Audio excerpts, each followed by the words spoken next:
Welcome to The Pull Bag.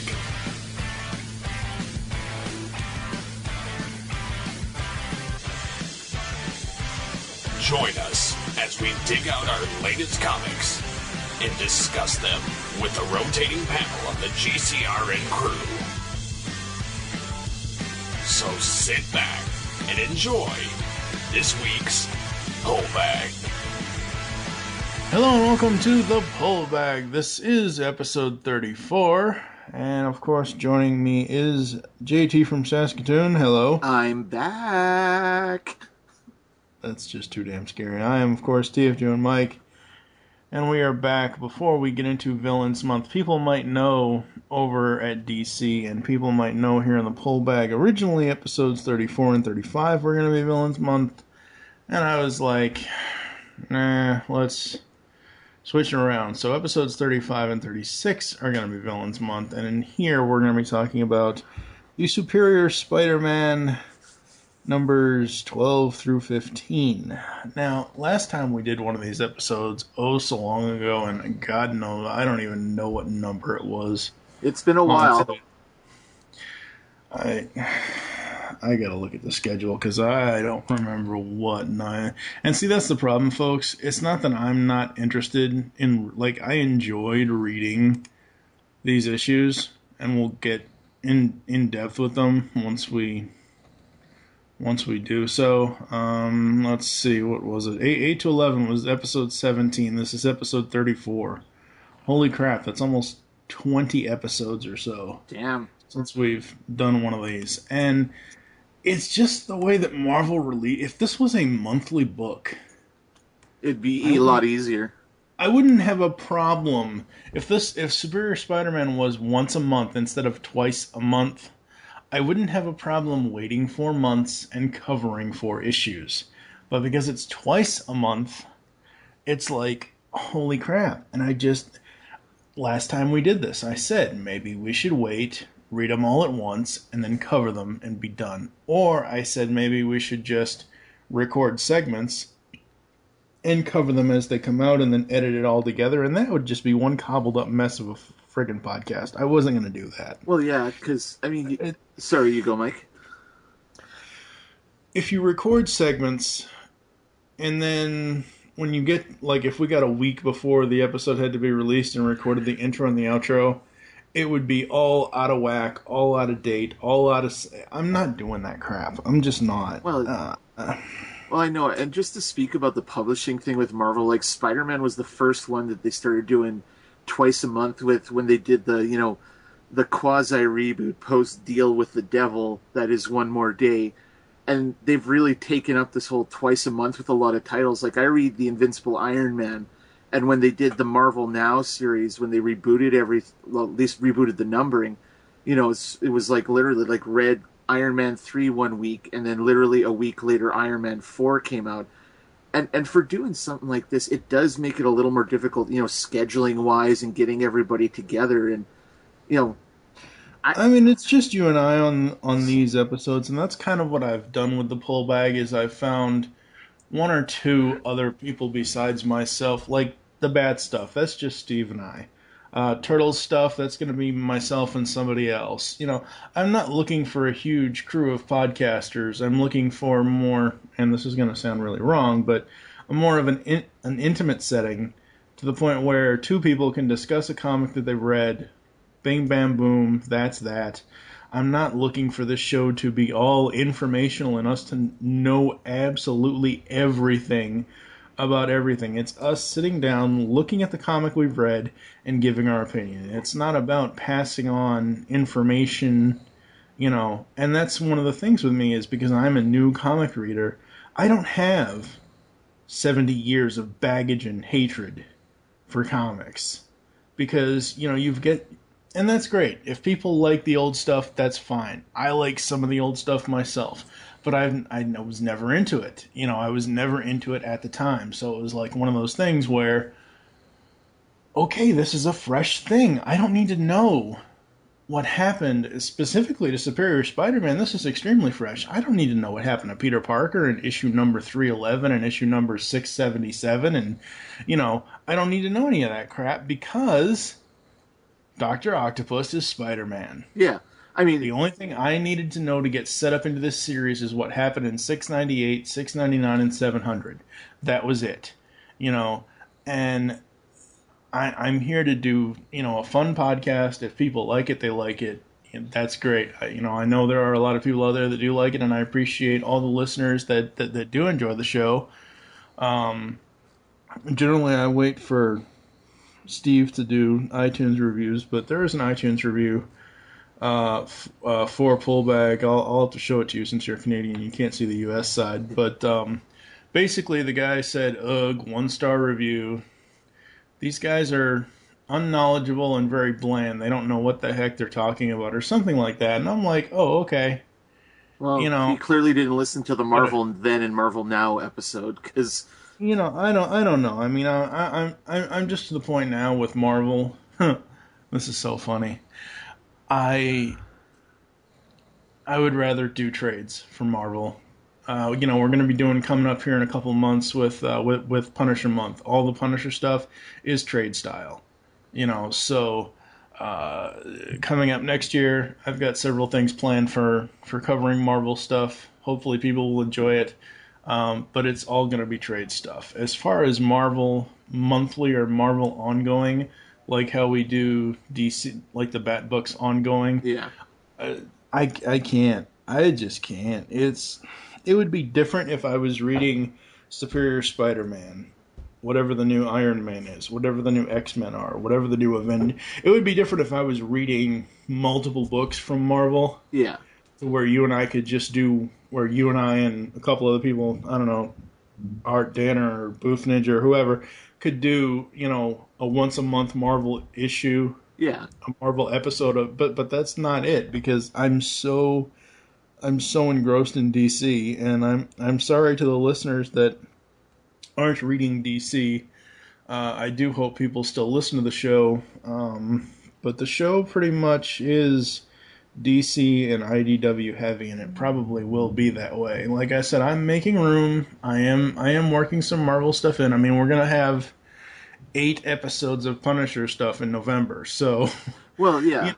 I'm working around to it where, I'm talking with some of the other staffers at the GCRN where we would do segmented episodes where I would do an intro and an outro, and then they would have their own segment as the episode. So we're working on that. But as far as Superior Spider-Man goes, I'm excited for the stories, but I don't have that sheer excitement once a month saying, oh my god, it's the new Batman 0 Year chapter. It's the new Transformers More Than Meets the... I just don't have that excitement for Superior Spider-Man. Well, I mean, not specifically Spider-Man, but I mean, I can understand you wanting to go trades on that. There's a lot of comic series that are out now that I like them a lot, but I wait for the trades. And I mean stuff like Witchblade. There's this new series, The Ghosts, or 5 Ghosts of Fabian Gray, which is a great kind of pulp-style comic book, and stuff like that. So, I mean, I can certainly understand wanting to wait for trades to do the show, and I got no problem with that, because, No, I know. It's all good. I mean, some people... I mean, it's certain titles, like, I'm always excited for the next chapter of Superior Spider-Man. I mean, Spider-Man's my all-time favorite villain. Well... You could almost... He is now. Well, pretty much. I mean, he's more of a dick than he was before. But what you said before about not needing to know about Peter Parker, I mean, you might want to know, but until something happens in the story that makes you want to go back and find, like, why did this villain say that to Spider-Man? Well, you might not know right away, but you might want to go and find that issue just to get the context, so... Right. No. What I mean about is that the whole thing is, part of that reviewer's comment was that outside of us being bland, that I'm sorry if we're bland, but, there's nothing we can really do about that. Our humor is very dry here at the Pull Bag. He said we were unknowledgeable, and I'm thinking, I'm reading stuff in a new universe with New 52, and I'm reading something completely new that I've never read before in Superior Spider-Man, which is something completely different that Marvel has never pulled a trigger on before until Dan Slott decided to do so. So to me, yeah, there might be a reference here or there that I don't get or something, or a joke that I might miss, but at the same time, I don't have a compelling need to go back and read Amazing Spider-Man number 100 through number 500 to understand something that happens in Superior Spider-Man number 11. Yeah. You know, that's what I mean. If people want an informational-based comic podcast, there are a million other shows out there. We are not your today at 4:30 in the DMZ this happened, and today's weather, you better take an umbrella there, people. We're not that I know we're not that bland. Yeah, no, it's I could understand something like that, but for somebody to say dry and bland, I mean it's 50% either they're just not into the format, or they're one of those guys who literally remembers Everything the way Spider-Man's index finger was crooked on page 57 of Spectacular Spider-Man 109. One of those. I will say one thing about today's issues that we will be covering. I didn't notice the foot thing as much. Yeah, it just you don't see like the giant ninja toe anymore. Not as much, no. Yeah. So, all right, we've prattled on long enough here. We're gonna jump into the issues after this. New York City. If only everything down there was really as peaceful as it looks from up here. First up is issue number 12 for Marvel Now's The Superior Spider-Man, and it continues the story from last time with the Spider Slayer attempting to escape the raft. Dun dun dun. Yeah. Honestly, I kind of dig the design for the Spider Slayer, but I'm more of a fan. If people know the '90s Spider-Man cartoon, I like it when the Spider Slayer is just some giant remote-controlled robot. Exactly. I was like, wait a second. Alistair Smythe is the Spider Slayer, but only in the name. Only in name, he creates a Spider Slayer. Yeah, no. Yeah, and at least I mean, I like the take on it. It's a cool take, but well, at least he's not like this two-toed organic robot with a bad mullet and these weird organic, shoulder laser things from the '90s cartoon. Because when he became the Spider Slayer like that in the show, I was just kind of like, no. Yeah.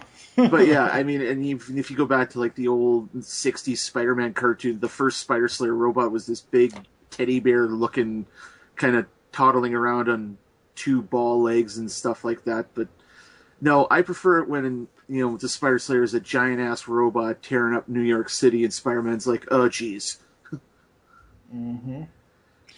And this is issue 11 of Superior Spider-Man, or I'm sorry, issue 12. It's another one of those issues where we get a prologue before we get the title page recap. Yeah. And I almost want there to be a Jameson book. A monthly Jameson book, because holy crap, J. Jonah Jameson has turned into a badass all of a sudden. Well, power corrupts, and absolute power corrupts absolutely. Yes, and so we get the title page, and of course, it says No Escape Part 2 Lockdown.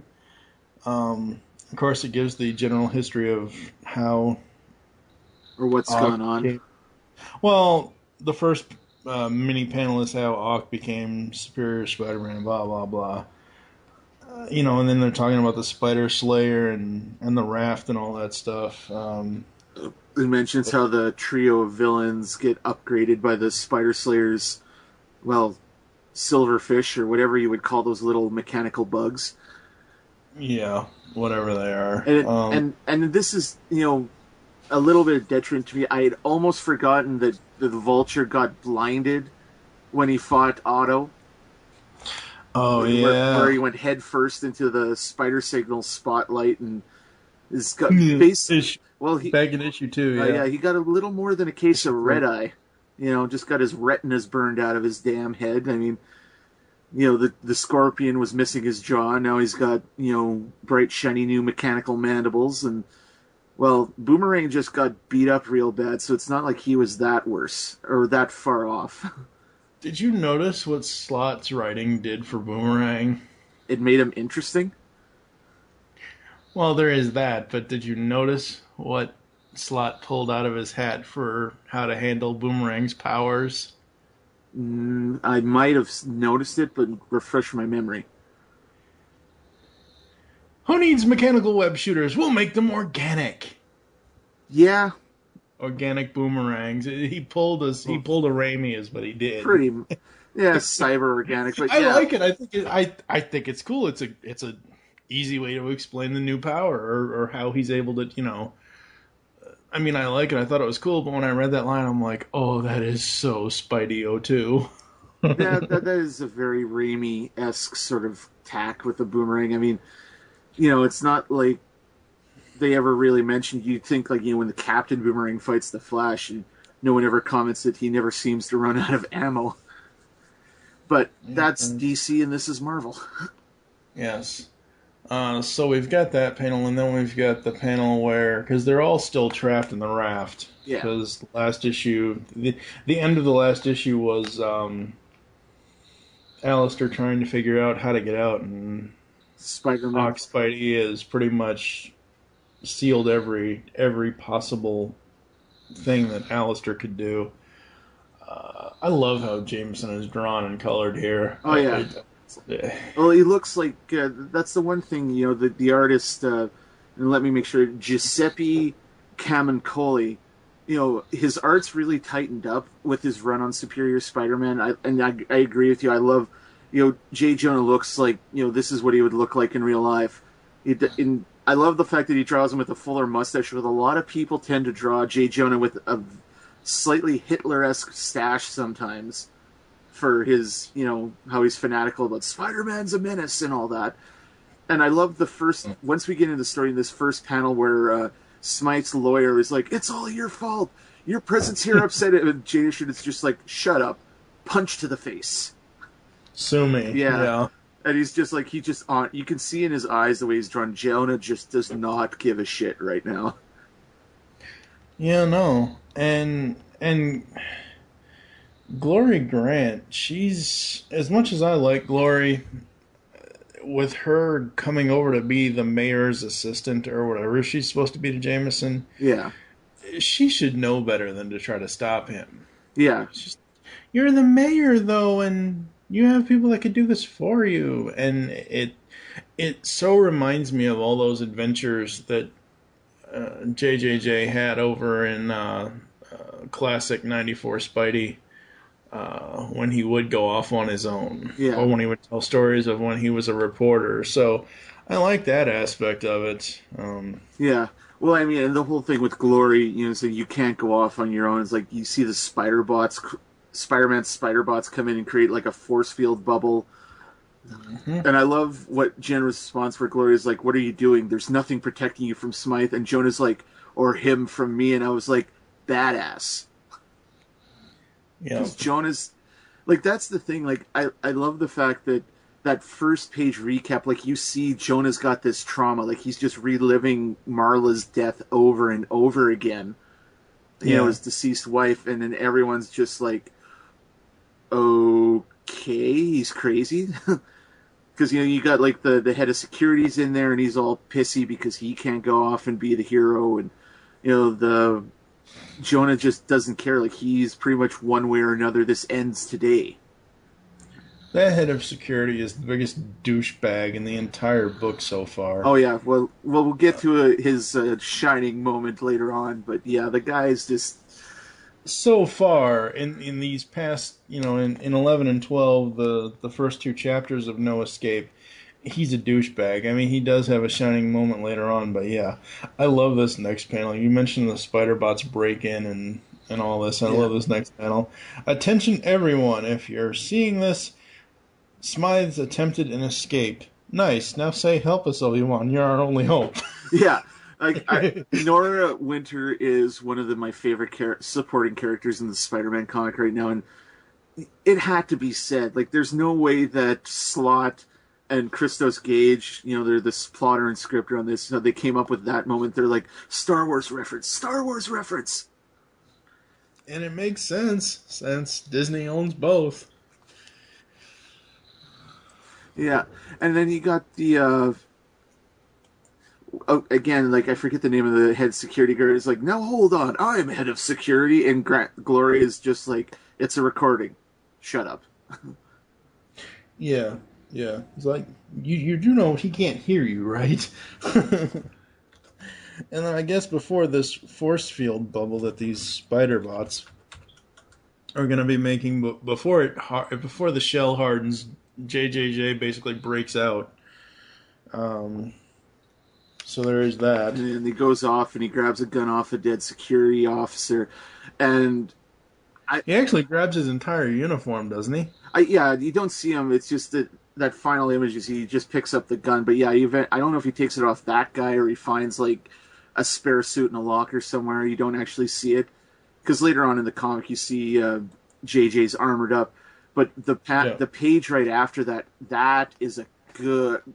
would make an awesome poster. Spider Slayer and Spider-Man going at it, and you see like spider bots and the silverfish all wrestling all over. I just love that image.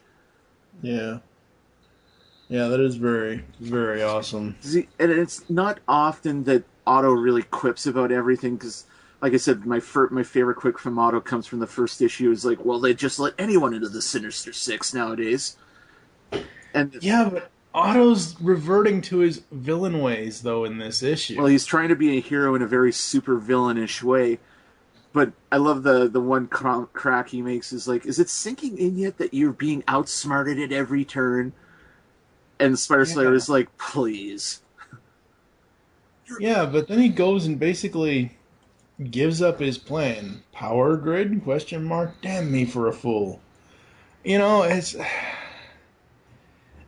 The first 11 issues of this series, Otto has been fairly super intelligent until that moment. Yeah. Until he, got back into his old monologuing ways. You never monologue. Oh god, now I have to put Incredibles audio into this podcast. You got me monologuing, you sly devil. I know, right? Yeah, no, I love that. And if there's one thing, I love like the cliche supervillain boast, like, your death is the reason I exist. And I was like, okay, yeah, revert to type, why don't you? But I mean, I love stuff like that.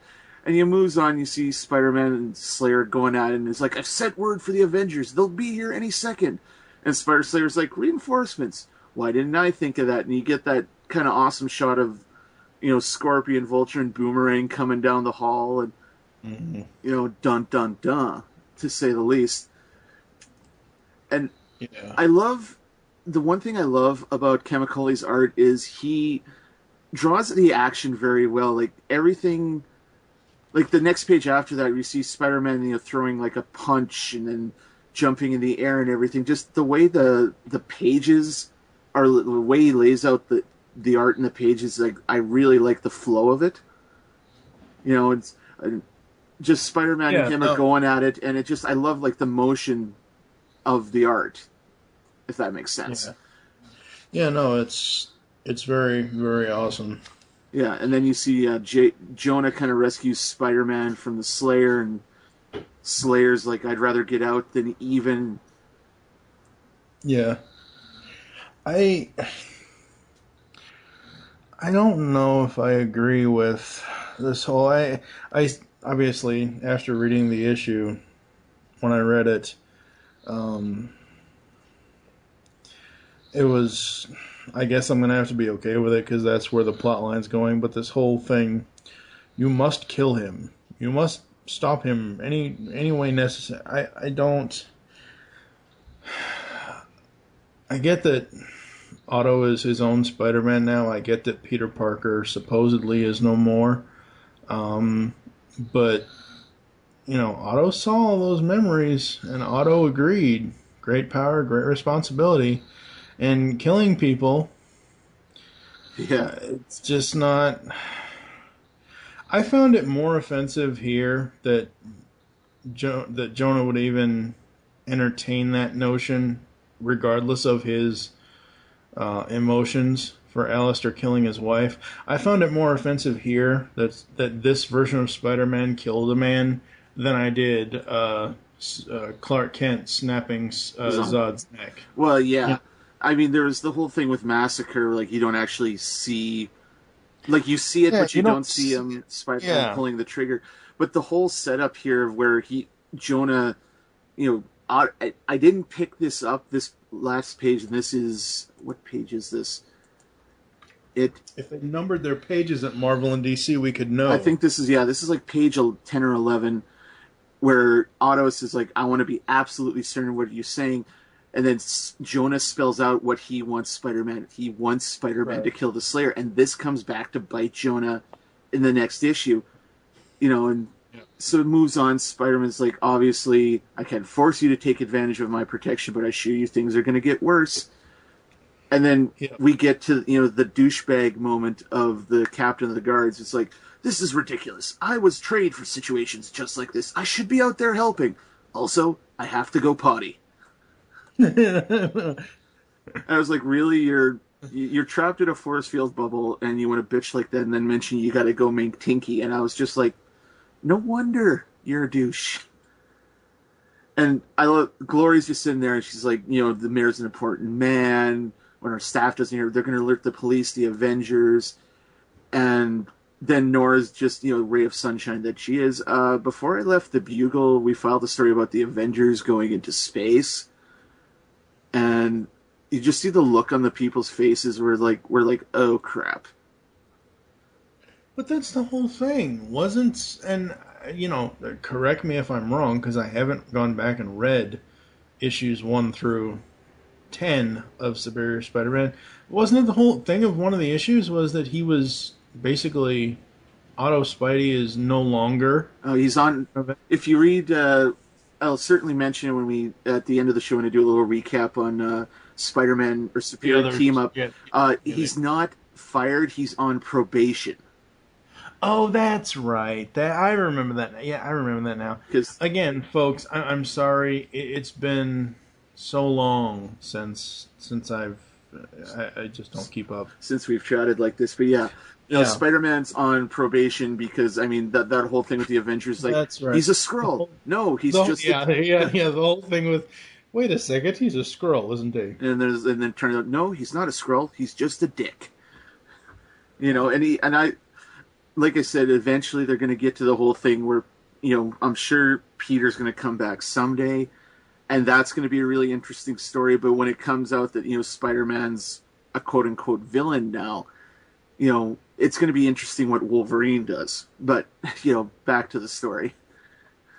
Yeah. So, I like this whole thing, and I think it comes up in this issue. I'm just remembering it. I'm not, even though I have the issue over on the page where Lizard escapes, but the previous page, there's a shot of Spidey with his little spider eye thing, saying that, showing different things. And what I loved about the rivalry between Superior Spider-Man and Spider Slayer is that they basically hacked each other's visual networks to see what the hell I love that. I thought that was great. I thought that was really interesting. For a second there, I was like, wait, am I reading a Nightwing issue? Yeah. Well, yeah, the idea of the villain just kind of, the next page after the whole power bubble, I want to go to the bathroom, goes out, and then you see the Spider Slayer has hacked his radio, and he's like, I've traced the frequency of your robots and shared what I know with some friends. And then, boom, here come the judge. Scorpion comes right through the wall, Boomerang follows, and all that. I love Scorpion is one of probably, if I did my top 5 favorite, just visually, top 5 favorite visual villains, Scorpion would be up there. Mm-hmm. And I love this, Mecha Scorpion design that they came up with for Matt Gargan now, and I love his threat. It's like, you tore off my jaw. That's where I'm going to start with you. And it's just that was probably one of the more badass, what the hell is going on moments from Superior Spider-Man, where Spider-Man punches him in the jaw. No, he doesn't punch him in the jaw. He punches his jaw off. Yeah, And, pretty much. And it's just like, everyone's just kind of like, whoa, what the hell? And I love that this page where, the Scorpion's coming at him, the Vultures, like every villain gets their own little, moment there. And like you said about Boomerang, how he has the organic boomerangs. He's like, I used to worry about running out of boomerangs, but this suit just grows me new ones. And just boom. And, Spider-Man's getting mucked about here a little bit. And yeah, he is. And I love the next page where he's like, idiot, Smite's using you. And Scorpion's like, I'm cool with that. That's because Scorpion is an idiot, and he's always used to being used. I mean, But I mean, in this context, I think he's like, yeah, I'm getting used by Smite, but you tore my jaw off, so I'm going to hurt you. So Spider-Man is the greater of two evils? Seriously? Or the lesser of two evils. I mean, there's an entire episode worth of debate right there. But I'm saying that Spidey points out to Gargan that Smythe is just using them. Yeah. And he's like, I don't care, you broke my jaw off. Well, so basically Spider-Man is for Gargan, Spider-Man is the greater of two evils. Well, yeah. But yeah, I get that. It's just the whole idea of, I love the idea that this guy who's been, he's never an A-list villain. I mean, he's a great villain in the Spider-Man universe, but he's not up on Doc Ock's, the Green Goblin sort of level. Oh. And he's worked for so many different, quote-unquote masters over the years. He was forced, for lack of a better term, he was almost forced to become Venom back in the early aughts like that. He's just basically, he's a mercenary. He will work for whoever. So he's, you know what, I'm cool. I get to hurt you, so I'm cool. And then you see the Spider Slayer is gone. He's taken out the power. You're about to lose the light. And everyone's like, what's going on? The power went out. Duh. And then we get, the Lizard, who I dig the whole idea with Kurt Connor's mind controlling the Lizard's body, which kind of goes back to the Professor version of the Hulk that came out in the 90s. But I don't... It also goes back to, oh crap, what was that two-parter? Secret War. Yeah. Well, 94 episodes, the two-parter Secret War. Yeah, or is it? Yeah. It was in the Secret War episodes of Spider-Man. Yeah. But I don't dig this design. I think it matches all the other design. Like, no, I mean it's a great design, like the whole lizard man thing. It's just when you look at the lizard, it's like it's supposed to be scales, but it just looks like just a mess of lines. Like, it doesn't really. I know it's a nitpicky thing. It just doesn't work for me. Is what I'm saying. Are you expecting him to have a lab coat and a black T-shirt? Damn right. Don't mess with a classic. That's right. Yeah. That's right. Well, I kind of like, because I mean that was the one thing, like in Amazing Spider-Man, well before Superior, where he kind of went full lizard and he was living in the sewers and he had like this. His lizard powers allowed him to like mesmerize all these homeless people, and he's got this underground lab and he's wearing a lab coat, and I was like, yes, it's back. It's kind of like when I was a kid and they took the yellow oval off of Batman's chest. I missed that because that was my Batman design growing up.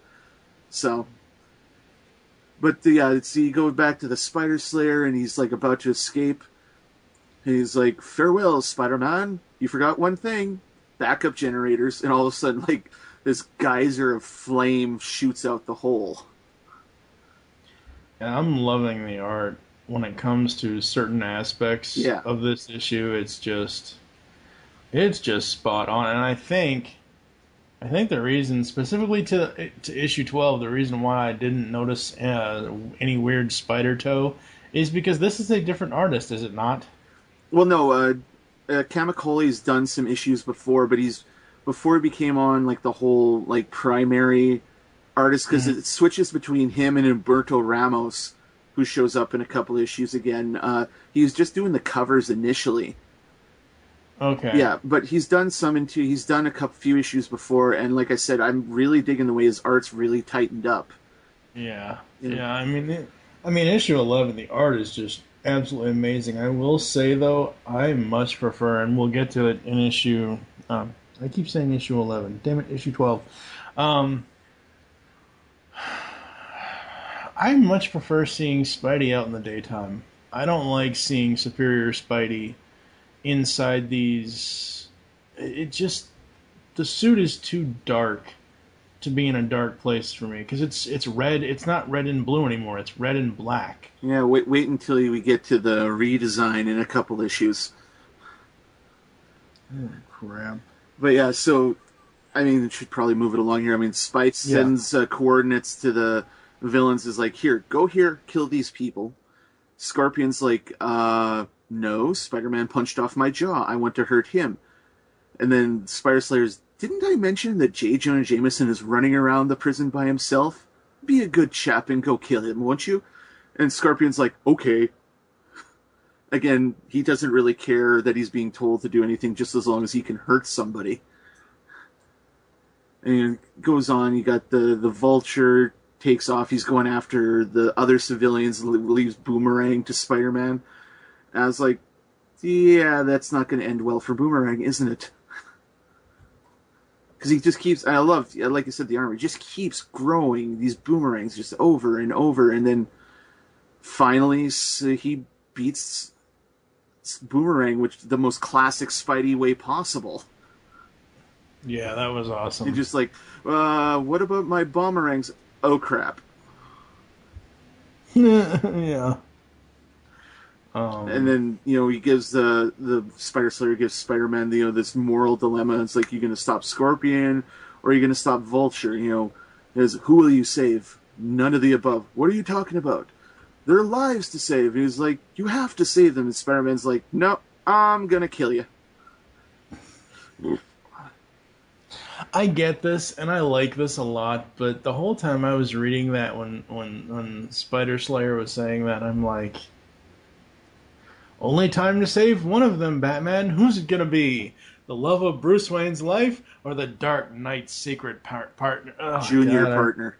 Junior partner. And yeah, I had a Batman and Robin flashback when reading that line from. Well, that was forever, not Batman and Robin. Oh yeah. That was the Riddler. Yeah. You like my soup? It keeps me safe while jogging at night. But yeah, it ends with that. Spider-Man's gonna go and kill the Spider Slayer. Moving on to issue 12, which, like I said, as much as I don't like Kamikoli's art, I do like the lizard design, and that back-to-back shot of Spider-Man and Lizard on the cover of issue 12 or 13, is Now You Got Me Doing It.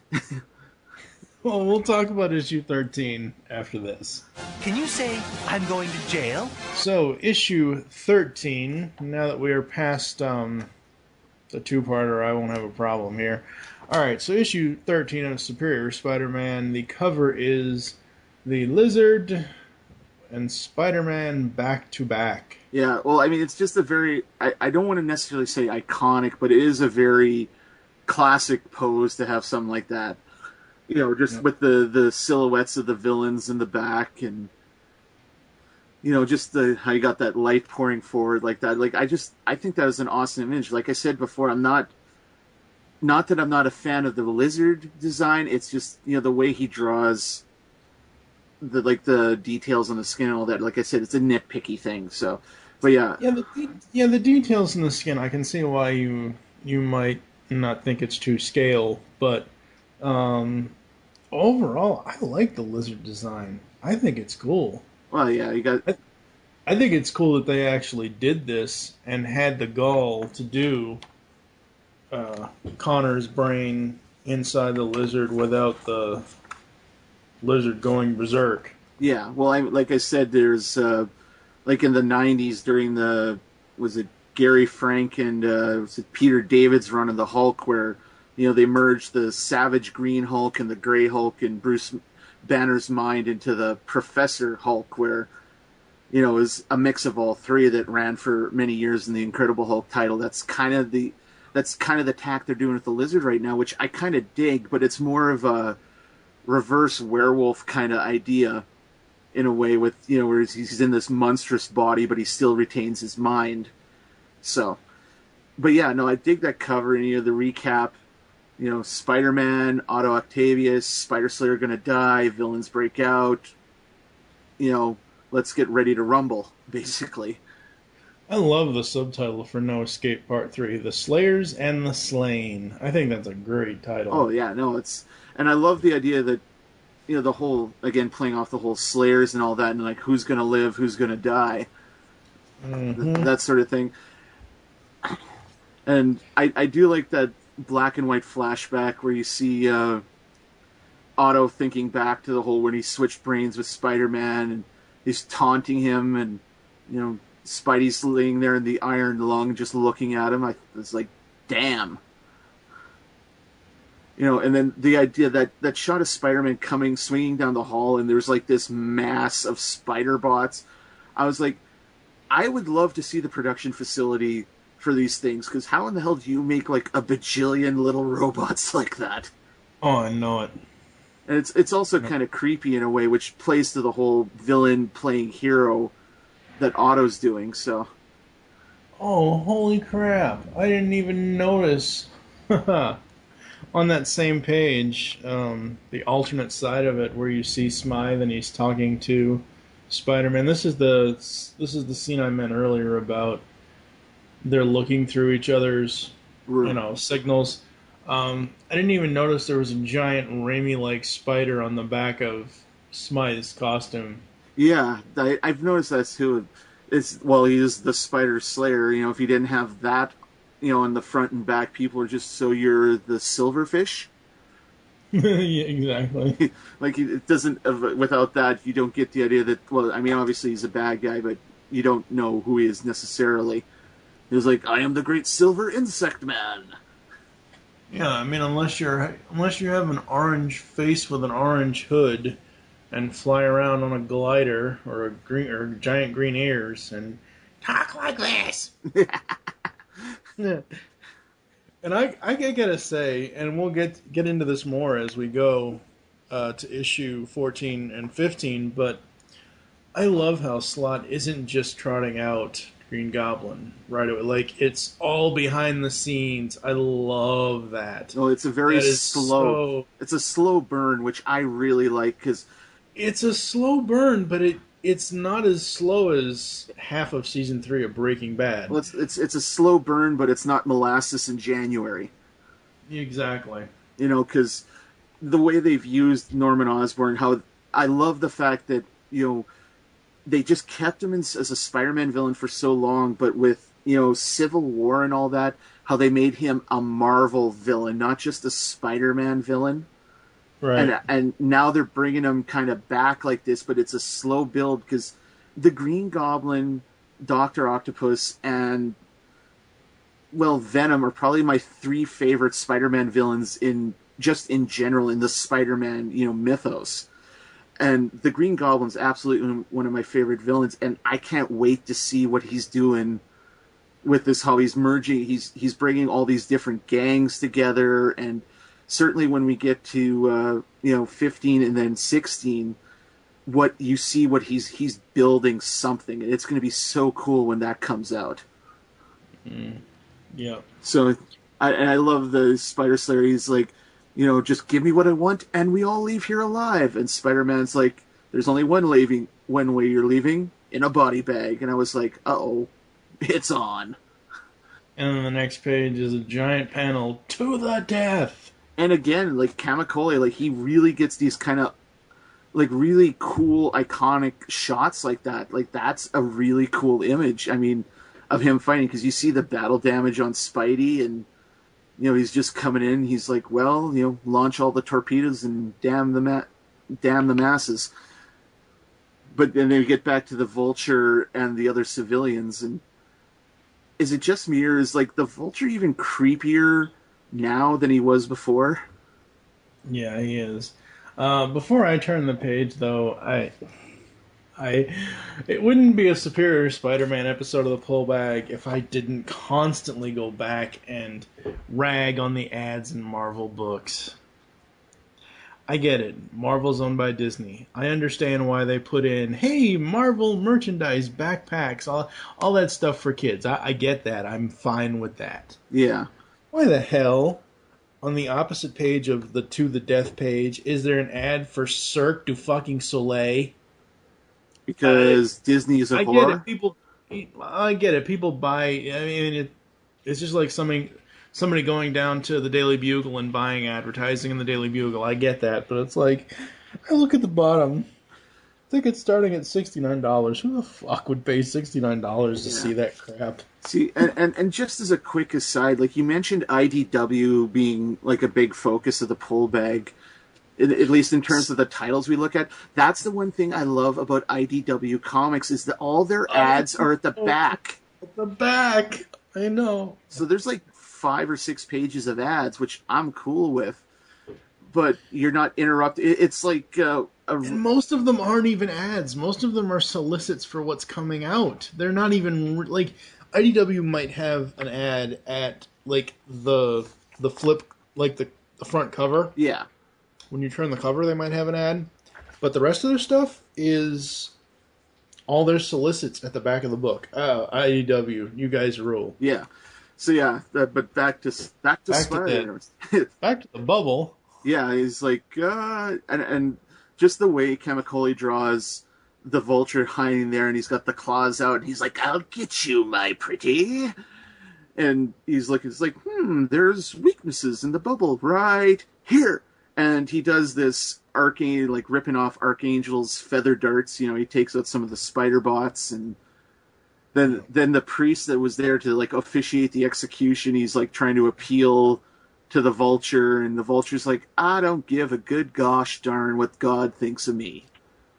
And you know, Nora's like, you have a grandson. I was like, and that when I saw that made me think is a lot of the villains, unless their family members are a part of the story, like, you know, Norman and Harry and all that, you never know whether or not these guys have any family.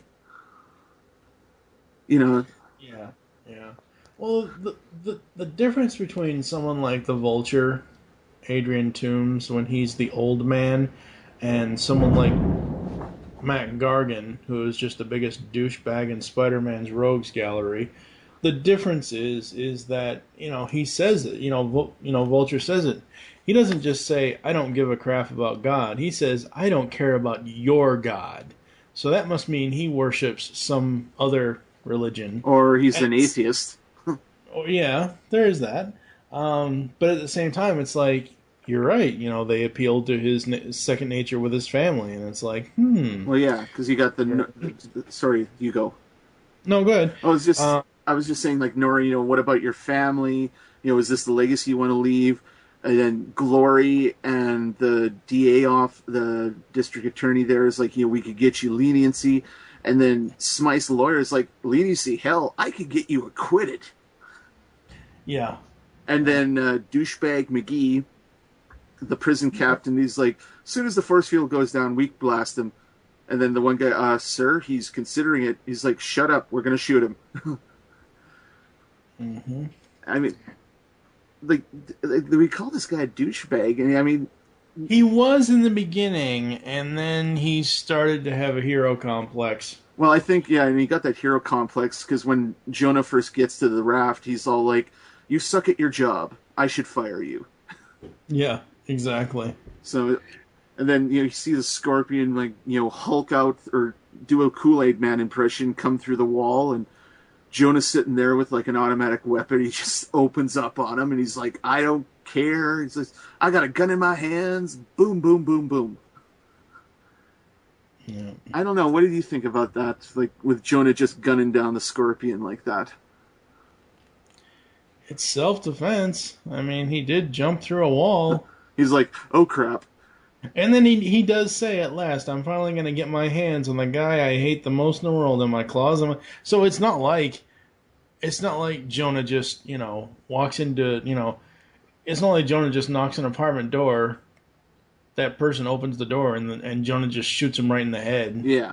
And I mean, for those that don't know, I mean, way back in the very first few issues of Spider-Man, the Scorpion was basically created by Jonah. Like, Jonah bankrolled the operation that turned Mac Gargan into this. You know, granted, back then he just had this tail and it didn't even have a stinger. You know, punch holes through solid steel, sure, but, you know, he Kool-Aid Mans through the wall, Jonah opens up on him, and all of a sudden, Lizard to the rescue. I love that last panel. I'm Curtis Connor. I love the design. I love the way the design of the lizard looks like that. Yeah. In like a full-on headshot kind of thing. I like that. I thought that was cool. Well, and again, like I said with the art, I like the profile side where he's like leaping into the fray, and it's like, that's the lizard. And when you don't really get the sense of how creepy the lizard looks until you get that full-on right look at him, and it basically looks like his head looks like a brain almost. Like I said, I'm not a huge fan of that, but I do love this design, how they make him look significantly different than he has before. Yeah.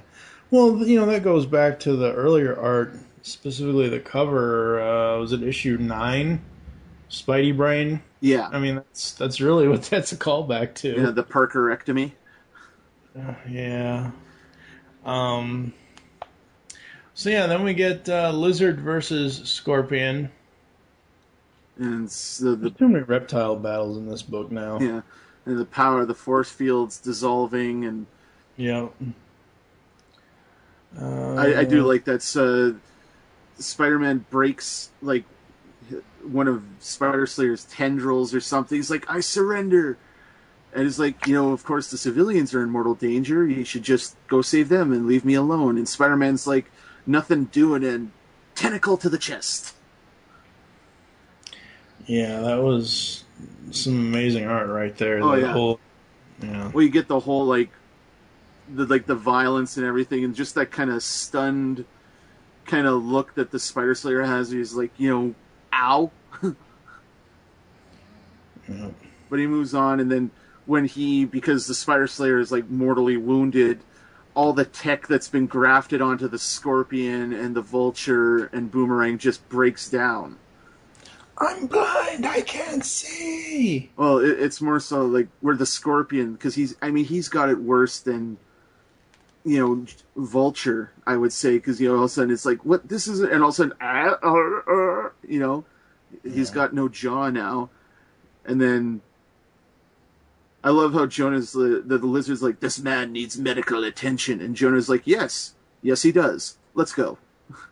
Like, he just walks away from the Scorpion, which I was like, damn, dude. And of course, Boomerang, he was in like, what, a full body cast, so he's like, I'm free. And then, as you were, Boomerang, he's like, man, and just gets webbed to debris. And again, Douchebag McGee, you can see where the Vulture crashes, the force field pops, and then he just lights up the Vulture, like him and 2 other guys. They just tase the hell out of him.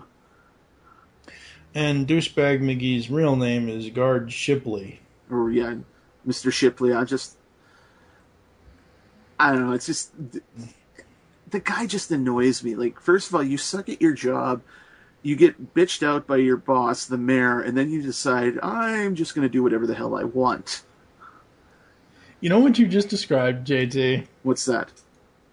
Sam Witwicky from all 3 Transformers films. I can see Shia LaBeouf playing this character, Shipley. Where did I put the brain bleach? Where is the brain bleach? Oh, God. Shia's in my head. I can't stand that guy. Oh, well. I do like how Jonah, you know, he's with the lizard. He stands up for the lizard. Mm-hmm. And he spells it out. Yeah, it's like, this is Curtis Connors. You know, he's a hero. And then Spider-Man pops in. You know, they release everybody. You know. And then you go. Shipley's like he's getting the lizard back into this, you know, armor cage thing that they had him locked up in before, and he's like, it's cool. I'd prefer to be cautious too. And Jenna's like, fine. Yeah. And then where you see. Apparently, the whole plan for the Spider Slayer was for him to die Yeah. because he's trying to.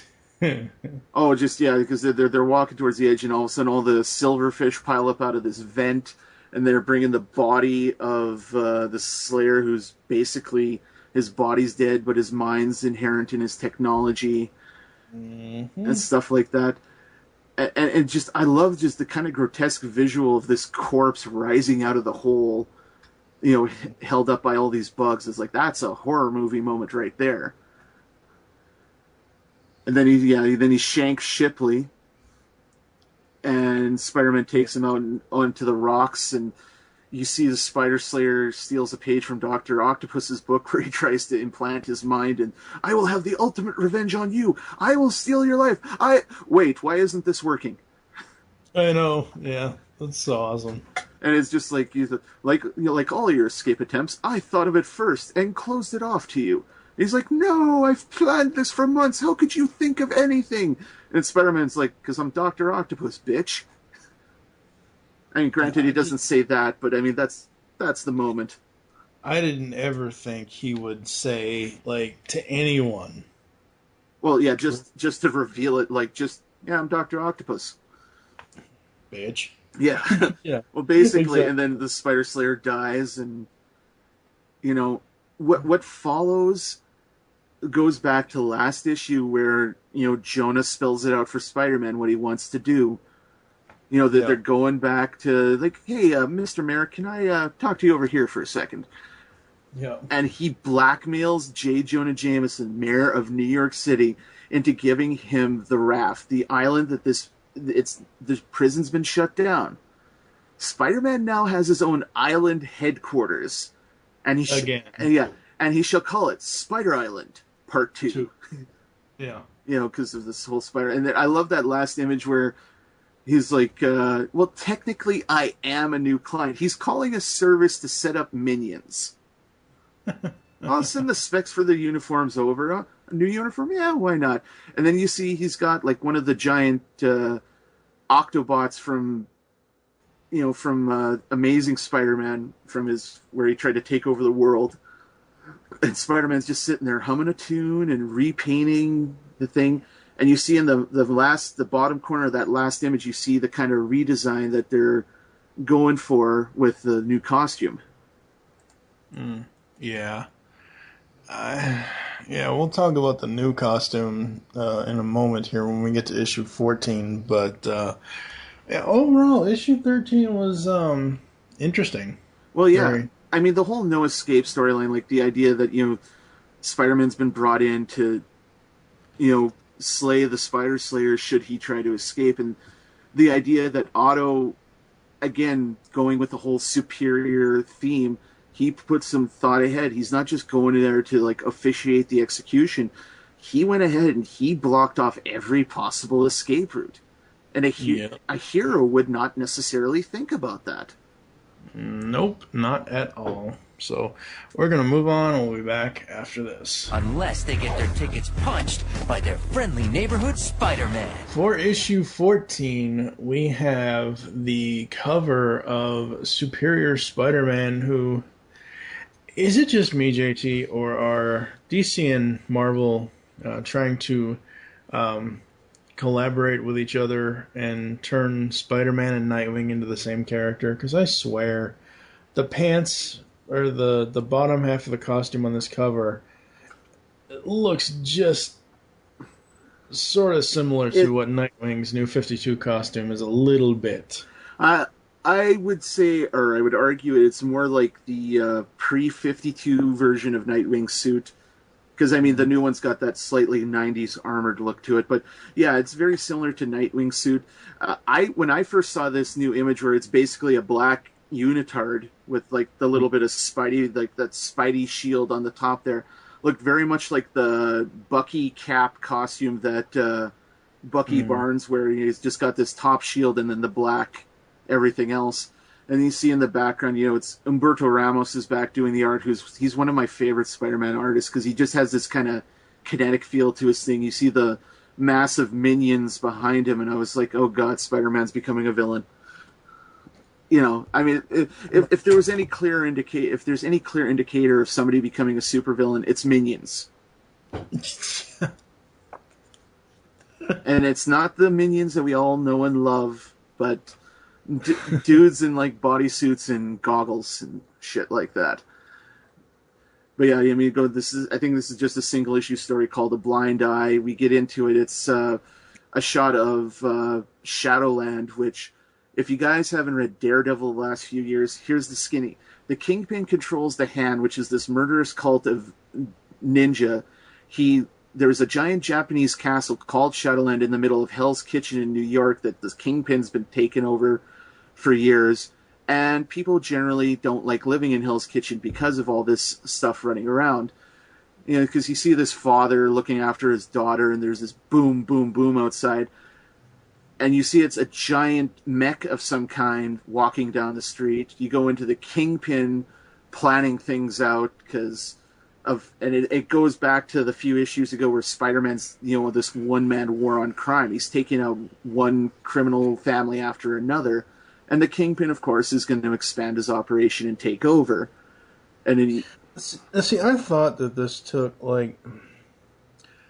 I thought when I started reading this issue, after reading the No Escape issues again... Yeah. Or, well, you know what I mean. Well, after reading issue 11 again, which was the first part of No Escape, and then reading issues 12 and 13, when I got to this, I'm like, oh, okay, cool. A single one-shot story dealing with, whoever. I thought more time had passed than just a week ago. Oh, yeah. Like the way this issue starts, dude, it's like, I think it's a father and son, honestly.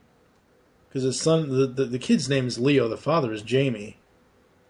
Okay, yeah, no, I thought that was a girl, but yeah.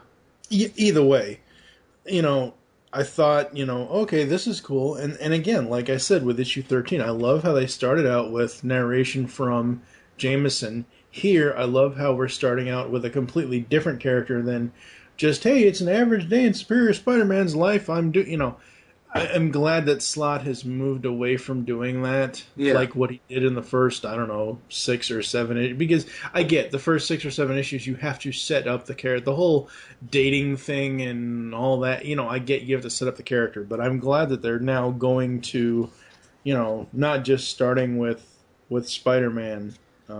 I think that's great, but yeah, no, you're right, you've got the whole Hell's Kitchen thing and this giant monster and... Yeah. And a quick thing just to mention, what I liked about this beginning the most is you don't very often see in Marvel Comics, the guy on the street perspective. And you get this perspective of this dude, he's living in one of the worst parts of Marvel's New York City. And he even says there, ninjas and crazy super freaks darting in and out at night, terrible screams coming from the inside, And it's basically this average man, like, why isn't anyone doing something about it? He's thinking, I can't look away anymore, and he's, angry with rage, and then, Spider-Mech. And I love the Kingpin's plotting to take over, and it's like Spider-Man's like, you hear him, he taps into his PA system or something. He's like, come out, your reign of terror is over. And I love the narcissistic way Kingpin goes outside. You dare show yourself at the gates of my stronghold, at the very heart of my kingdom? Are you mad? And then next page, giant Spider-Mech and slightly smaller Spider-Mechs. And then Spider-Man's like, in a word, regicide. I just love that. It's like, you don't see stuff like this in Marvel very often. So, we might have covered this already, but seriously... What did Ock do when he was a villain? Did he save all his money or something? Because he's probably got like $1 bajillion in secret offshore accounts and shit like that. Okay, because every issue he comes up with something new, something more, and that, I guess you could say, Spider-Man's version of a Spider Slayer, the giant red robot. Oh yeah. Oh man! And I like that he's got the little mechs are arachnauts, so he's like target all of the Shadowland structures, and his spiderlings, like his minions, take out the ninjas. Yeah. And then I love the reaction of the man on the streets next page. I I think it's actually pronounced Jaime, but maybe it's Jamie. I don't know. I don't know. And they're like, "What's going on?" And it's like, "Remain calm, citizens. We are Spider Patrol 7." Yeah. And he's like, "Yeah, Spider-Man. Yes, he's ending the threat of Shadowland." And I love the grandma's reaction, that last panel where it's like some kind of messed up Thanksgiving Day parade or the 4th of July, and then Bastille Day. yeah, it's just the dad. No, it's Bastille Day, and it's like, wow, a kick-ass comic book and educational information. I love Marvel. Yeah. And just that image of, like, talking about, like, some of the iconic images that Kamikoli did in the last couple issues, that next page of, the Spiderlings versus the ninjas. And again, I love the Kingpin. Like, it's not that he's not a relevant villain, but the way Scott's writing his dialogue is like, "Wallcrawler, you will pay for this effrontery." And who talks like that? The Kingpin does. Yeah. And I like that. He always has. Yeah. I mean, well, not like that. It's not that he hasn't talked like that. It's just, this isn't the usual sort of, dialogue that the Kingpin uses. Like, he's become so much more of a supervillain in the last 4 years instead of just being like the Kingpin. So, and I love how, he's got the Hobgoblin's been working for him as his bodyguard, and he's like, everything's going to hell. And, Spider-Man's, "And you along with it, Hobgoblin." Yeah.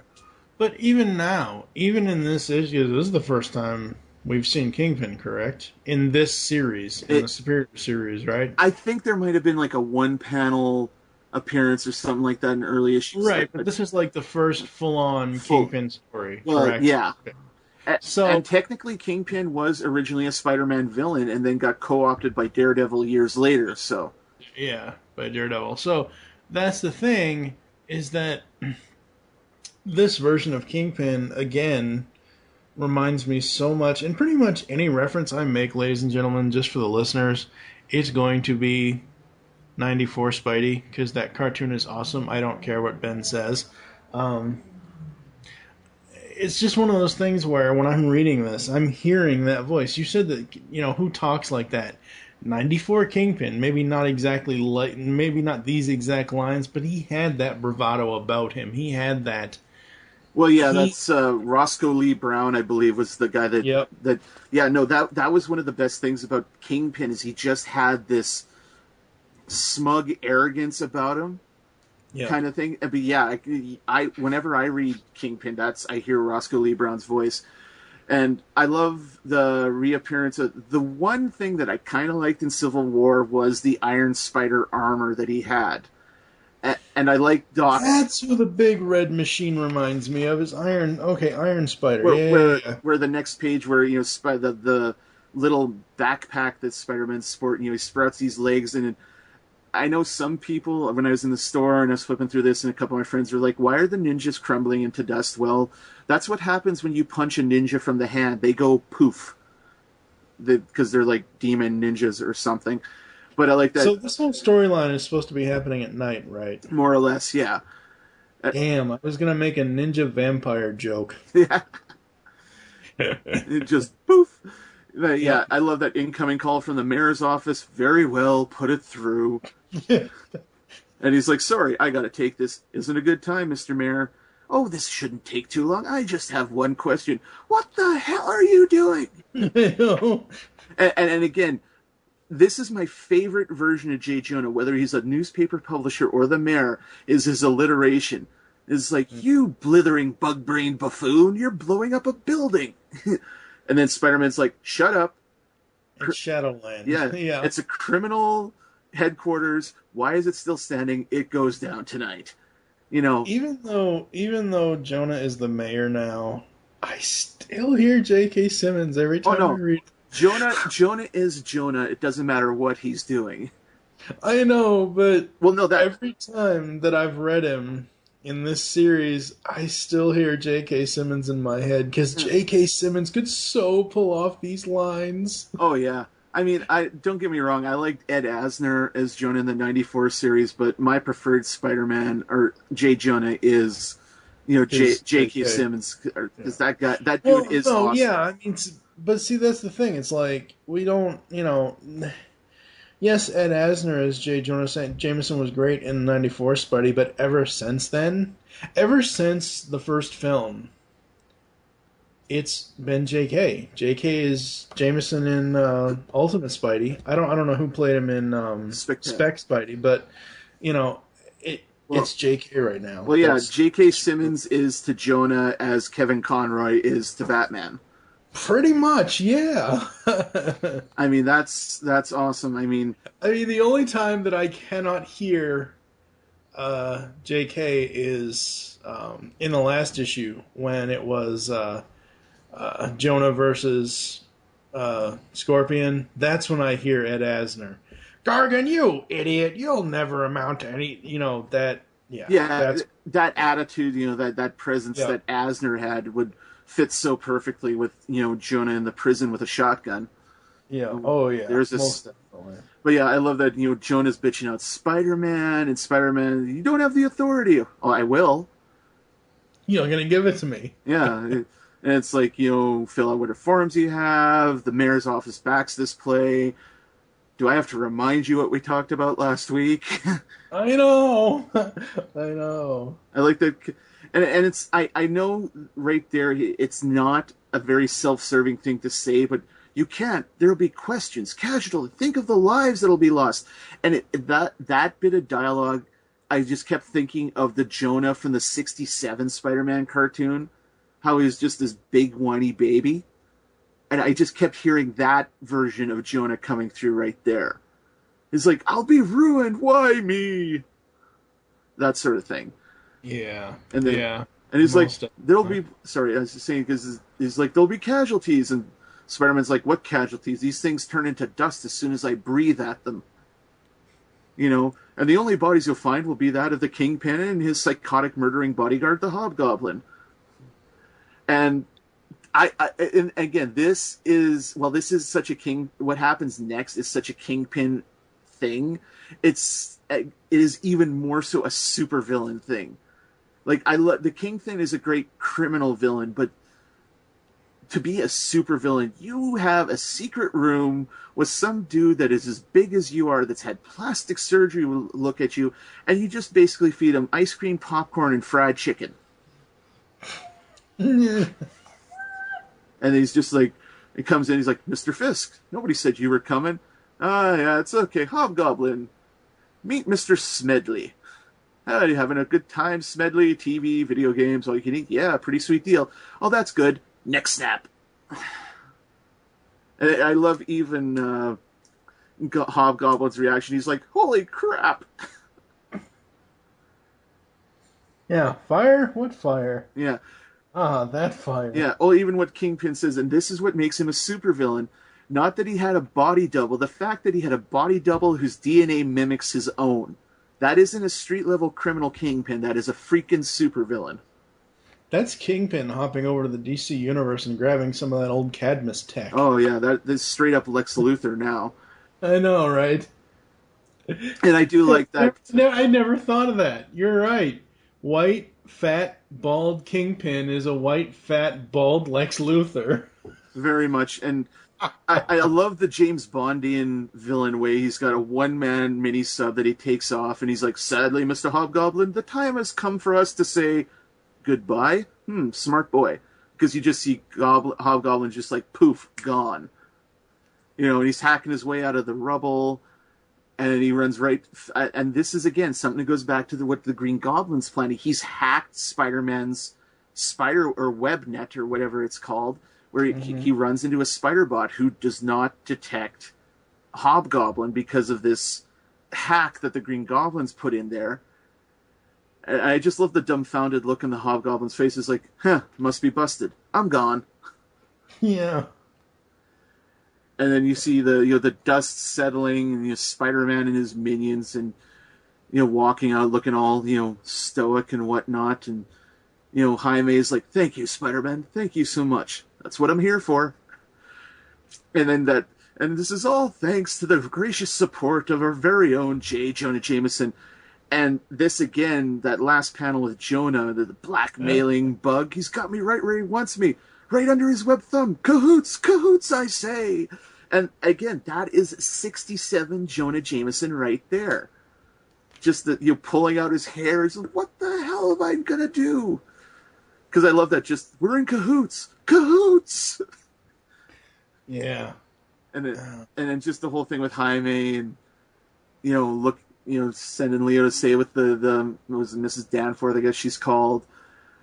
And he walks by these two guys, and basically it's a drug deal, and you see that the drug dealer is part of the Goblin's plan, because he's not dressed up like a goblin, he just has a goblin tat, which is something they established back in Amazing Spider-Man before it closed, that there's this kind of goblin cult or something operating in New York City, and people with this tattoo, they're not detected by, the spider bots. And it goes down here, and you see the hand ninjas come in, and you see in the crowd there's, hand ninjas, the White Dragons guys, Mr. Negative's boys, and this is where, the Green Goblin is taking over crime in New York City. He's absorbed the infrastructure of Kingpin's operation. He's the Goblin Kingpin of crime. Yes, he's pretty much already won. Yeah. And New York is his. And I love the look that Alberto Ramos drew, like the face of the Goblin in this last panel, where he's just got, the normal eye on the right and this big googly eye on the left, and you can almost hear this, a very excellent, Mr. Burns sort of look there. Because, like, a villain. This guy is the villain. And then and that last shot of, doing the whole, God, I've won, New York is mine, stuff like that. And as far as issues go, this is up there in the run of Superior Spider-Man. This is up there with one of my favorites. I mean, it's moving the story along without actually moving the story along, if you get what I mean. Just everything, it's just stuff's falling into place, and it's building towards what's going to come next. So, yeah. And just looking at I love when you look in the last page there, we show like the previews for the upcoming Spider-Man comics. There's, I love that. We'll get to it next, when I'll talk about the cover. So, yeah, we'll do that after this. I've heard old man Jameson pulled some strings and got him in. He's some kind of special photojournalist from the Bugle. Guess it's time for the world to get acquainted with the all-new, all-improved Spider-Man. This year's fully loaded model features nanotechnology, discreetly borrowed from the lab of Reed Richards. This scientific marvel features billions of microscopic robots working in harmony to make one spiffy set of duds, complete with optional anti-symbiote devices.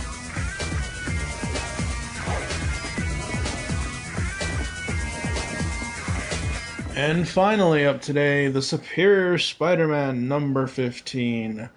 On the cover, Spidey versus the Hobgoblin.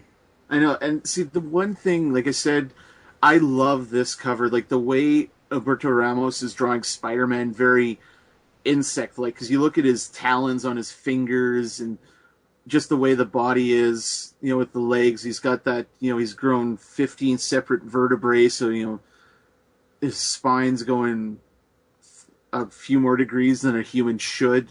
You've got the legs all over like that, and how the logo is kind of obscured by Spider-Man like that. You know what this looks like, don't you? Pray tell. With the tentacles coming out of his back. Yeah. They're organic arms, ladies and gentlemen. Who needs metallic mechanical arms when you have organic arms coming out of yourself? Yes. It's basically very Ock-like, is what it is. At least that's what it looks like to me. Well, yeah, I mean, because the Iron Spider armor, for some reason, it only had 3 legs. So, obviously, it's got the whole octopus thing. And you're right, it does have this very organic, almost like he has a symbiote or something, just the way it looks. And I hope Slott tackles Venom eventually. Well, apparently, I've seen some previews for upcoming issues of Superior. Flash Thompson, who's now Venom in the Marvel Universe, is comes back to New York City, and it's the first time he's seen Spider-Man in quite a while. So it's basically it's going to be Spider-Man versus Venom, except this time Venom's more of a hero than Spider-Man.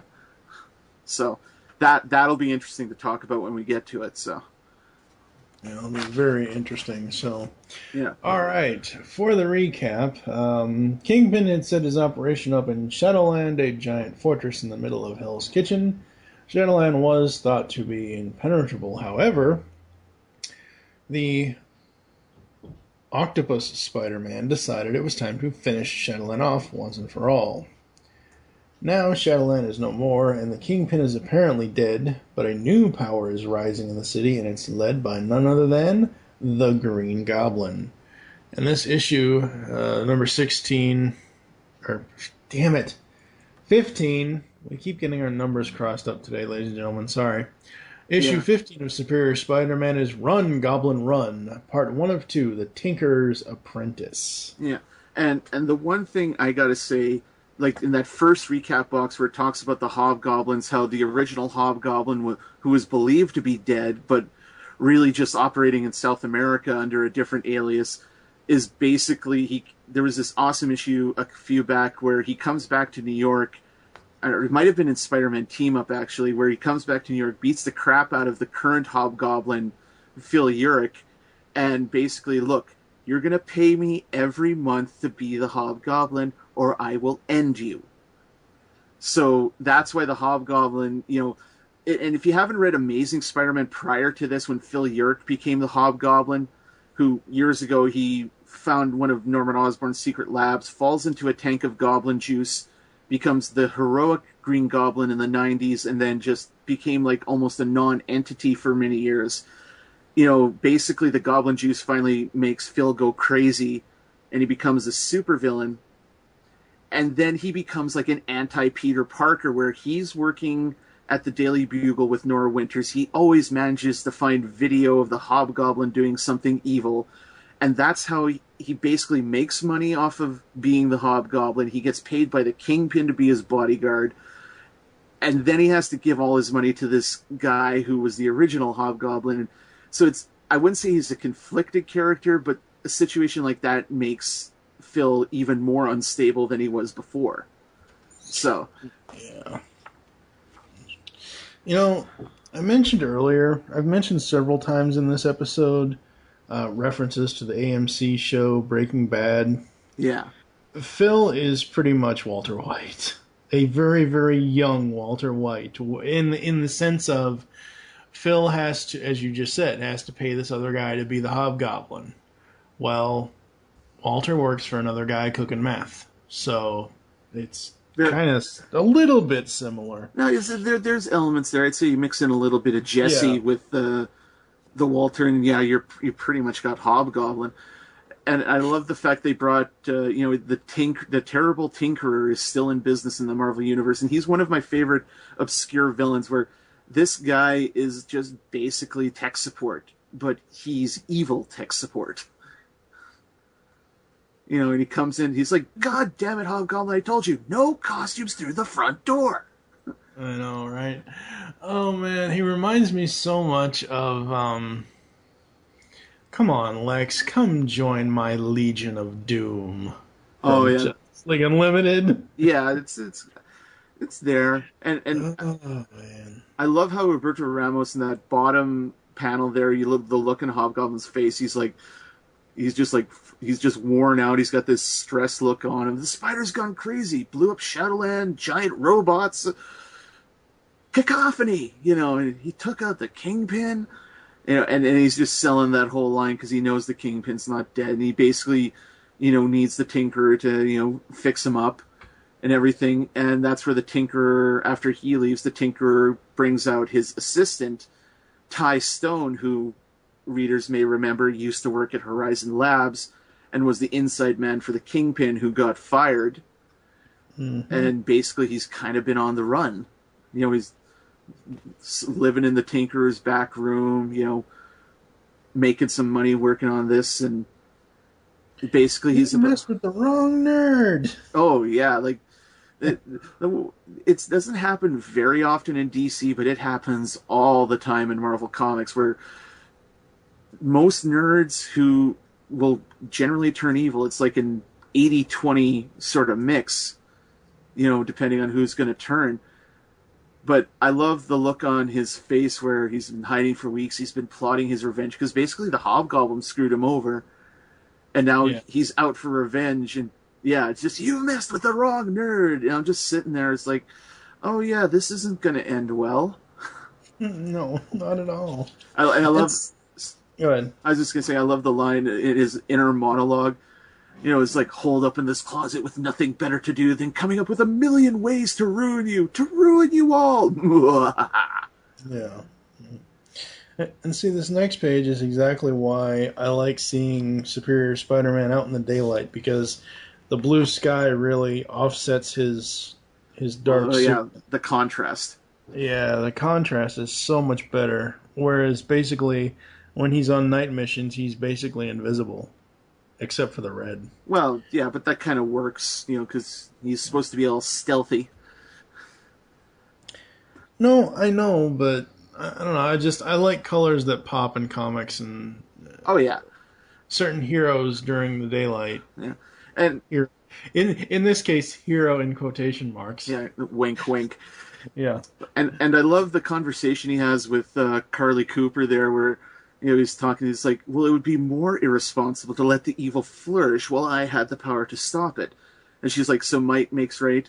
And he's like, I prefer the phrase, with great power comes great responsibility. And I was like, oh God, like, that's awesome, but it kind of hurts at the same time. Because he's using Uncle Ben's credo in a supervillainish way. Very much so. And I was just like, oh, and you see, like, how often do you really see the Avengers stick around after they kick a supervillain's ass and help with the cleanup? I'm not saying you don't see it, but I mean, it's kind of refreshing to actually see Spider-Man there the next day. Yeah. And specifically how Hell's Kitchen, the smoking crater that used to be Shadowland. Yeah. So it goes on. You got Captain Watanabe, I think is her. Yeah. Like that. And again, that's one of the characters that was created in the Amazing Spider-Man, who she basically she stole some supervillain tech from NYPD lockup and became a new version of this past Spider-Man character, the Wraith, who it's easier, you just look up Jean DeWolf on the wiki and read up on that, people, because it would take too long to explain. So basically, she's pretty much the Barbara Gordon Batgirl of Marvel Universe. Kinda. I would say she's more like Kate Spencer, who is this superhero known as the Manhunter. But there's definitely a lot of Barbara Gordon in there, too. I'd say Carly's more Barbara Gordon than anything. Right, but I'm saying that if you look at old Barbara... Oh, yeah. She's now the commissioner. She used to be Batgirl. Oh, yeah. Look at this person. You look at Captain Watanabe here. She's a police officer, plus she's a supervillain, or whatever the hell. You know what I mean? It's the same. Yeah, you're right. Carly is more Barbara, more young Barbara than anything else. But yeah. No, we haven't seen MJ for a while. No. You mean Carly? No, I mean MJ. No, we definitely haven't seen her for a while. Boob is halfway hanging out. Yeah. Yeah. But you got where this is where it gets off, like they're starting to build towards Spider-Man being exposed, where he tells Carly that the mayor's paying for all this stuff, and then she's talking to the captain, and he says it's in the city budget, and the captain's Watanabe's like, I don't think so. So now they're basically going like the feds after Al Capone. They're following the money. Mm-hmm. Which is going to, like I said, eventually when he gets exposed, it's going to be interesting. And then you go to back to the Daily Bugle, and it's again, this is how Phil makes money. He basically has a hover bat videotaping him doing stuff as Hobgoblin, and he sells it to the Daily Bugle. Yep.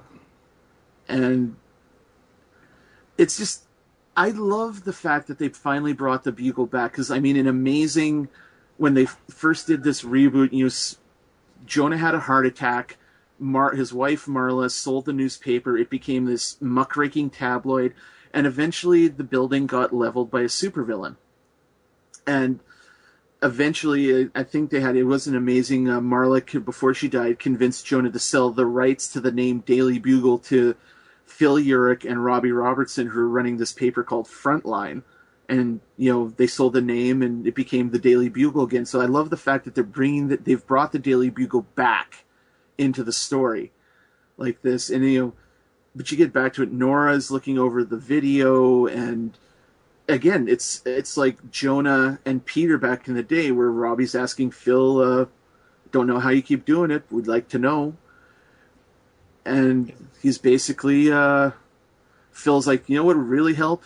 Cutting me a nice check. Yeah, really.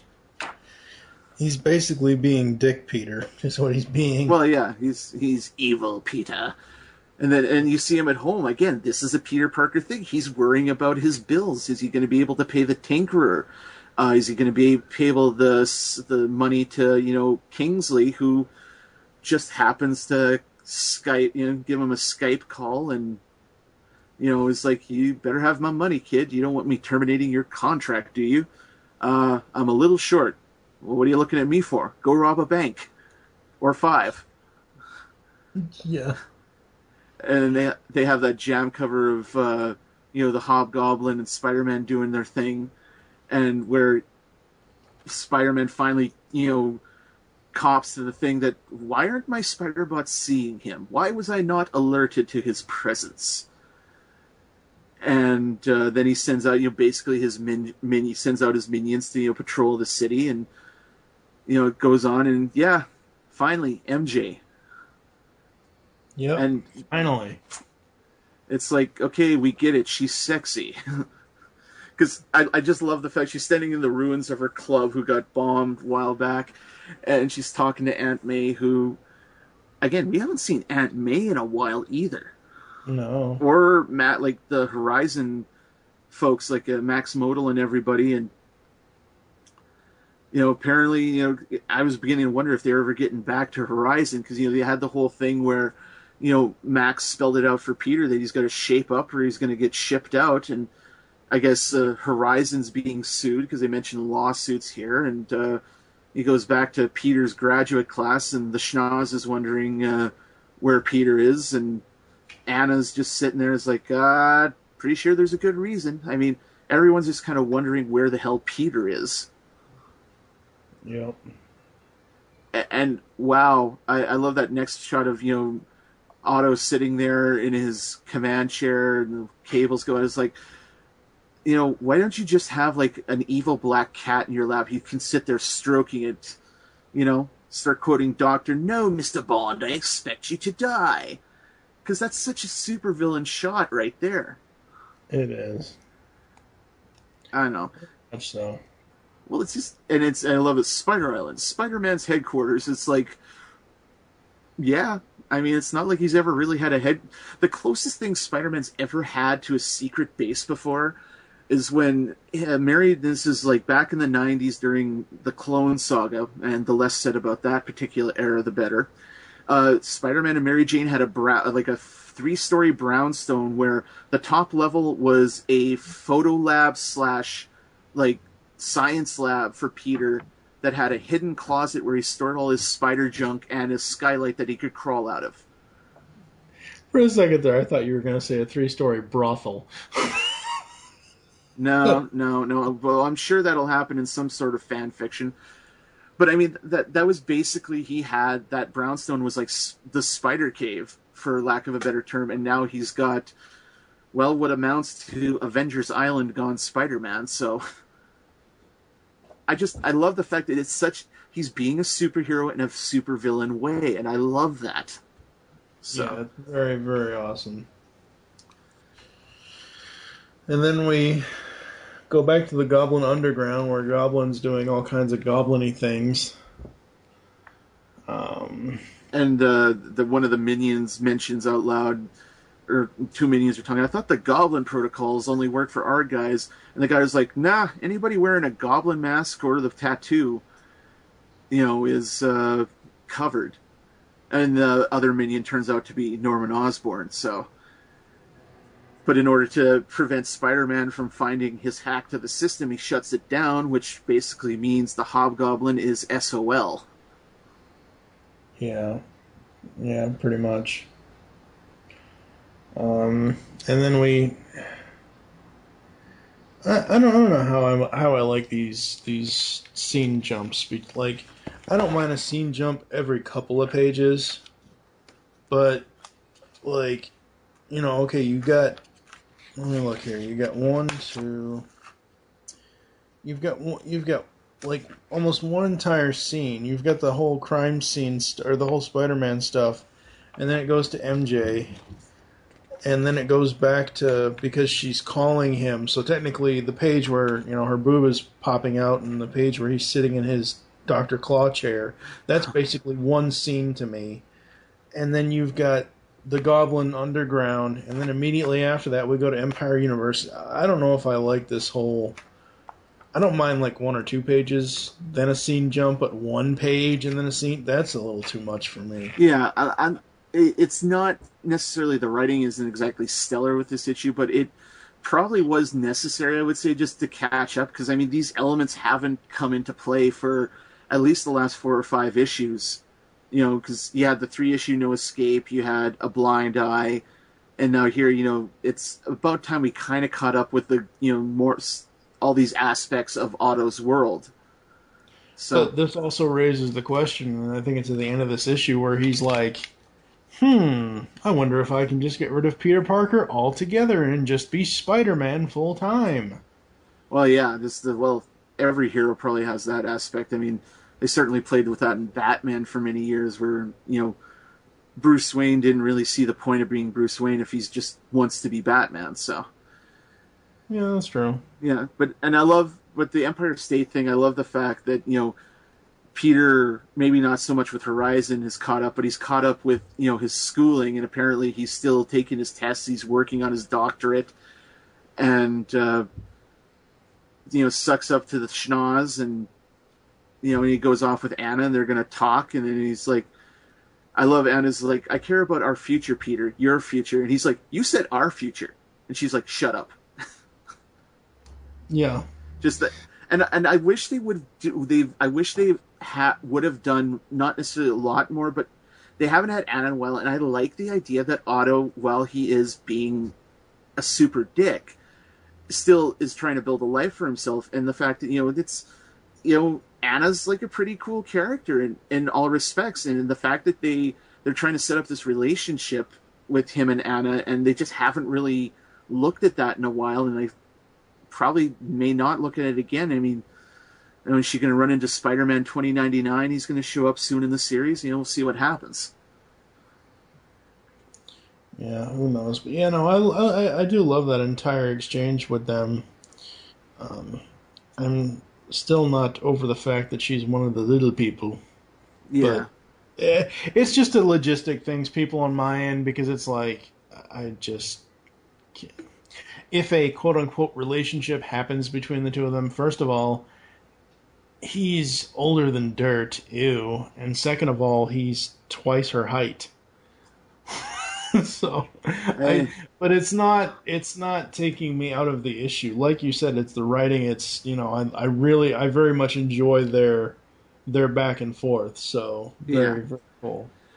Well, yeah, but I mean, of course, we got to get back to Hobgoblin, who's taken to robbing a Money Mart store, and then wait. Is according to this page here, Hobgoblin and Phil are two different people, so that means the Hobgoblin is a robot? No, how the hell does that work? No, it's Hobgoblin's always been Phil. Right, but Phil is standing there on the... No, that's Ty Stone. Oh, see, that's what I had a problem with this issue. I kept getting the two of them confused, because they so look alike. I mean, they could be friggin' twin brothers. Well, yeah.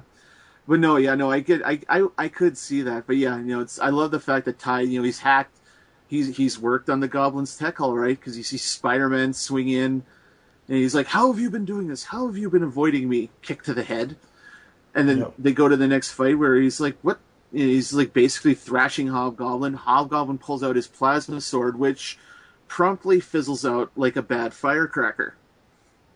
Yeah, I gotta say something about this page though. I'm not sure I like the giant spider on Spidey's back. Oh, the backpack? Yeah, that's... And It's supposed to be a backpack? Oh my god. Well, it stores the legs. And I would like to point out something, and this kind of comes from a Spider-Man meme. The spider on my back only has 6 legs. I'm living a lie. No, right? But yeah, it's like you see him as... he's just like, what are you doing? And basically, he's not even being a superhero right now. Otto is just being an angry nerd. How did you screw up my shit? How? Smack, smack, smack. Yeah, pretty much. And I love. You see what I mean about the whole Spider-Man fighting in daylight, right? Oh yeah, no, it's just the art. It pops way more than what he does when he's doing stealth missions. Well, yeah, and again, it's black is the new blue, or however the Tim Gunn would say it, but yeah, no, I love that, especially when you contrast them against the next page where, as I was saying, talk slash, and yeah, it's just with the proper background, it just pops so much more versus the standard red and blue. So it's like, tell me how you circumvented my feats, and I shall consider sparing you. And Goblin's like, nuts to that. And he takes off, and he finds, like, the slash again goes back to the whole Spider-Man, like, with his new tech, his nano tracers is been injected into Hobgoblin. Because he finds, like, his chainmail in his wings, and he follows him, and it goes back to the Daily Bugle, and he goes to Robbie, and he's trying to get more money because he's got to pay off the old Hobgoblin, and he's basically losing his mind, and that's when Spider-Man does the biggest dick move Otto does the biggest dick move he has yet to perpetrate in this series. This is the best move. Oh, it's a dick move, but it's the best thing ever. Yeah. And I love the fact that he outs Hobgoblin. He literally hacks Times Square, posts his picture with a 1-800 number. He's got a 1-800 number. That's awesome. He's like, if you see this man, call 1-800-555-SPIDEY. And you just see everyone's looking at Phil, and he's like, son of a bitch. Yep. And of course, it's to be continued in issue number 16. Good. I was just saying, as far as cliffhangers go, this is a pretty darn cool cliffhanger. It is, very much so. So, but yeah, it's just and when we get to the issue 16, man, it is so. To quote, what is it? What's the one? John Turturro, Swingers. It's so money. Number 16. Yeah, it is. So we're gonna take a quick ad break, and we'll come back after this. Hello, pop culture connoisseurs. Do you gain a dark sense of peace when the guilty are punished by a violent vigilante? If so, maybe you should get some therapy, and then subscribe to Punisher Body Count, the net's best podcast concerning all things Frank Castle. I'm Dane Lamont. My co-host Jake Williams and I cover the good, the bad, and the hilarious on the Punisher comics, movies, and news. Do you like chummy co-host banter? We got that. You need to get your fucking... No, you need to fucking pay attention to the fucking movie. You want kick-ass guest interviews? How about Mike Barron and Tom Jane? No, I like a little bit of grit in my cigar. You want carefully considered in-depth analysis? I mean, yeah, just won Best Picture at the Oscars yesterday. I mean, it's no Terminator. It was still, Good luck with that. Punisher Body Count, twice a month on Geekcast Radio. We are back here on the pull bag, and before JT gives us the skinny on what's going on in the other Spider books, let's go ahead and rank these 0 to 5 stars for 12, 13, 14, and 15. For number 12 being what is it, the end of... Well, the 12 was the mid-chapter of No Escape. Yeah, part 2 of No Escape. I'd give it a 3 out of 5. I enjoyed it, but I don't know. What about you? I'd give it a 3.5, almost a 4. Same reasons. Like it's a good middle chapter, and like I said, my biggest nitpick was just the way Kamikoli was drawing the lizard. So, but yeah, I'd give it a solid 3.5. Number 13, that final chapter, I'd give it a solid 4, almost a 5. Yeah, I'm going to give 13 a 4 as well. It was good. It was interesting. It was a nice little ending chapter. With 14, I'm going to give it a 5. I really, really enjoyed it as a one-shot, as a, blind man's eye. I really did enjoy that. I thought that was a great way to further along Ox Spidey in his new quest of becoming superior. Enjoyed that. As far as the first... what about you for 14? 14, yeah, I'd give it a 5. It's a great single issue. It's a filler, but it's a filler with purpose. And it's a filler with great lines. Oh, yeah. I still like that. Comfortable TV, video games, all you can eat, snap. Snap. And it's like, Zod, don't hurt them, I'll do anything. Snap. Yeah. And 15, straight up a 5. Yeah, 15 gets a 5 from me. I cannot wait to read 16, the second part to that story. It's so good. Do we know how long the next arc is going to be? Because the next arc starts in 17. Is that 17 through 19, or is it 17 through 20? According to what I've seen in previews, it's 17 through 19 is Superior Spider-Man teaming up or meeting Spider-Man 2099.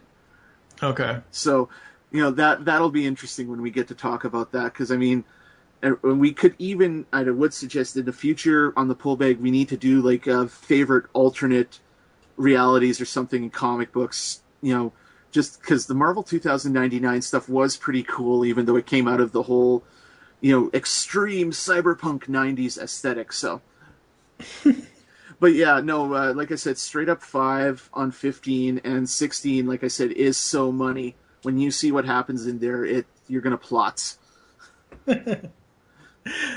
All right, so JT is going to basically very briefly catch us up on what's going on in the other Spider books, except Superior Carnage, because he and I will eventually, once all 5 issues of that miniseries come out, he and I will eventually cover those 5 issues in one episode of the Pull Bag in the future. So what's going on with the other... First of all, let people know, for those that don't know, what the other titles are for Superior. Well, in the greater, Spider Family comics, we also have, Superior Carnage, we'll talk about later. There's some of the Nightwing books to Spider-Man's Batman. There's Morbius, the Living Vampire, the current Venom series, and Scarlet Spider, which, we'll probably get to talk to some of those eventually, but the 2 I'm going to mention briefly is Superior Foes of Spider-Man, which is a miniseries basically dealing with the 5-person version of Sinister Six that we saw in the very first issue of Superior.